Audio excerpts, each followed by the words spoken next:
Hello everyone, সবাই কেমন আছো? তো রোজ রোজ একই রকম ভাত তরকারি খেতে ভালো না লাগলে ভাত রান্নার সময় এই দুইটা উপকরণ মিশিয়ে ভাতটা রান্না করলে ভীষণই সুস্বাদু আর সুগন্ধিযুক্ত হয়। আর এই ভাতের সাথে কিন্তু কোনো মাছ মাংস তরকারি কিছুই লাগবে না, ভাত কিন্তু খালি খালি অনেক বেশি টেস্টি হয়। তো আশা করছি আমার আজকের রেসিপিটা তোমাদের অনেক বেশি ভালো লাগবে। তো যদি একটু ভালো লেগে থাকে তাহলে বলছি প্লিজ একটা লাইক করে দিও, আর অবশ্যই আমার চ্যানেলটাকে সাবস্ক্রাইব করে দিও আমার নতুন নতুন রেসিপিগুলি দেখার জন্য। তো একদমই সহজভাবে দেখিয়ে দিচ্ছি আমি ভাতের মধ্যে কোন দুটো উপকরণ মিশিয়েছি যার ফলে ভাত এত টেস্টি হয়েছে।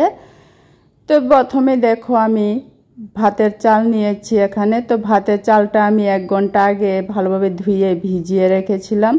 তো এভাবে চালটা ভিজিয়ে ভাতটা রান্না করলে সময় অনেক কম লাগে, গ্যাসটাও অনেকটা বেঁচে যাবে। তো তার জন্য কিন্তু আমি চালটাকে 1 ঘন্টা আগে ভিজিয়ে রেখেছিলাম। তো এখন চালটা কিন্তু খুব সুন্দর করে ফুলে নরম হয়ে গেছে। তো এখন আমি জলটা ঝরিয়ে আরেকটা বাটির মধ্যে নিয়ে নিচ্ছি চালটা।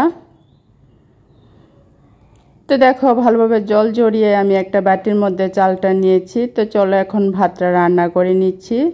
তো তার জন্য গ্যাসের চুলায় দেখো একটা ডেকচির মধ্যে আমি জল বসিয়েছি। তো চালের থেকে ডবল জল নিতে হবে। এখানে চালের থেকে জলটা বেশি পরিমাণে নিলে ভাতটা কিন্তু ভালো হয়। তো এখন ঢাকনা দিয়ে দিচ্ছি জলটা যাতে একটু গরম হয়ে যায়। ভাত রান্নার সময় জলটা একটু গরম করে চালটা দিলে ভাতটা বেশি ভালো হয়। তো দেখো কিছুক্ষণ পরই আমি ঢাকনাটা উঠিয়ে নিয়েছি, জলটা কিন্তু গরম হয়ে উঠছে। তো এখন আমি চালটা দিয়ে দেব। তো অবশ্যই এভাবে একবার ভাতটা রান্না করে দেখো, ভীষণ কিন্তু টেস্টি হয় আর সুগন্ধযুক্ত হয়, ভালো লাগে অনেক বেশি। একই রকম তো ভাত রোজ রোজই রান্না করো, তো এভাবে একদিন রান্না করে খেয়ে দেখো, আশা করছি সবার অনেক বেশি ভালো লাগবে। তো চালটা আমি দিয়ে দিয়েছি। তো এখন আমি ঢাকনা দিয়ে দিচ্ছি। তো ঢাকনা দিয়ে দিলে কিন্তু খুব তাড়াতাড়ি সিদ্ধ হয়ে যাবে। তো 1-2 মিনিট একটু জলটা ভালোভাবে ফুটে ওঠার পর এখন আমি ঢাকনাটা উঠিয়ে দিচ্ছি।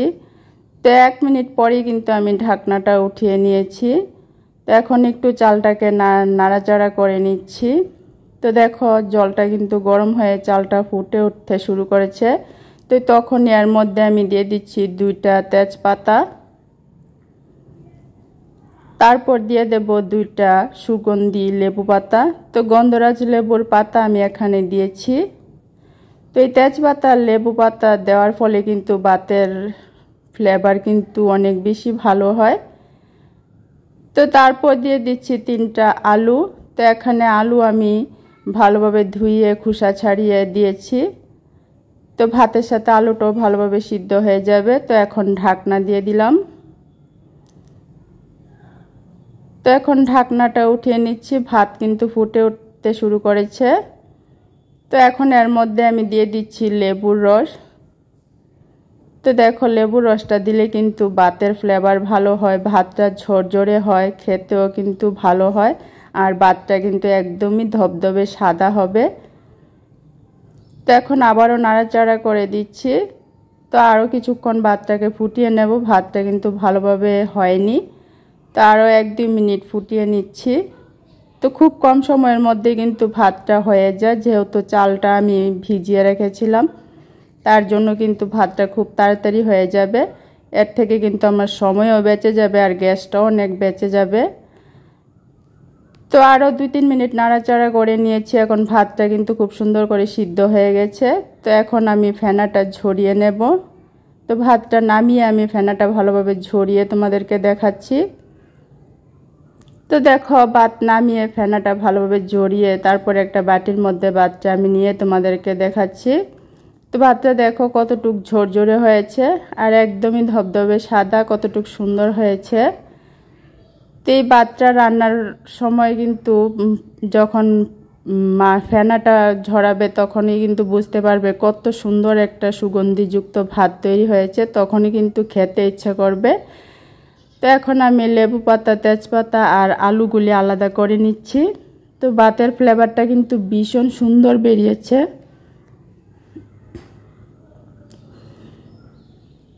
তো এরকম ভাত কিন্তু খালি খালি খাওয়া যায়, ভীষণ ভালো লাগে, কিন্তু খালি খালি খেতে পারো। তো কতটুকু ঝরঝরে হয়েছে ভাতটা আমি হাত দিয়ে তোমাদেরকে দেখিয়ে দিচ্ছি। তো এই ভাতটাকে আমি আরও টেস্টি করে বানানোর জন্য এর মধ্যে আমি আরও কিছু উপকরণ মিশিয়ে দিচ্ছি। তো চলো ভাতটাকে আরও টেস্টি করে নিচ্ছি। তো তার জন্য আমি গ্যাসের চুলায় একটা কড়াই বসিয়ে তার মধ্যে আমি দিয়ে দিচ্ছি 1 চামচ ঘি। তো ঘিটা ভালোভাবে গরম হয়ে যাওয়ার পর এখন দিয়ে দিচ্ছি 2টা এলাচ, 3টা লবঙ্গ আর 1 টুকরো দারচিনি। তো এখন দিয়ে দিচ্ছি এর মধ্যে কিছু কারি পাতা। তো আমি কিন্তু রোজ রোজ এভাবে ভাতটা রান্না করতে বলিনি, মধ্যে সত্যি কিন্তু মুখের স্বাদ পাল্টানোর জন্য এভাবে ভাতটা রান্না করাই যায়। তো এখন এর মধ্যে আমি দিয়ে দিচ্ছি পেঁয়াজ, কাঁচা লঙ্কা কুচি আর কিছু আদা কুচি। তো দিয়ে এখন পেঁয়াজটাকে একটু নাড়াচাড়া করে ভেজে নেব।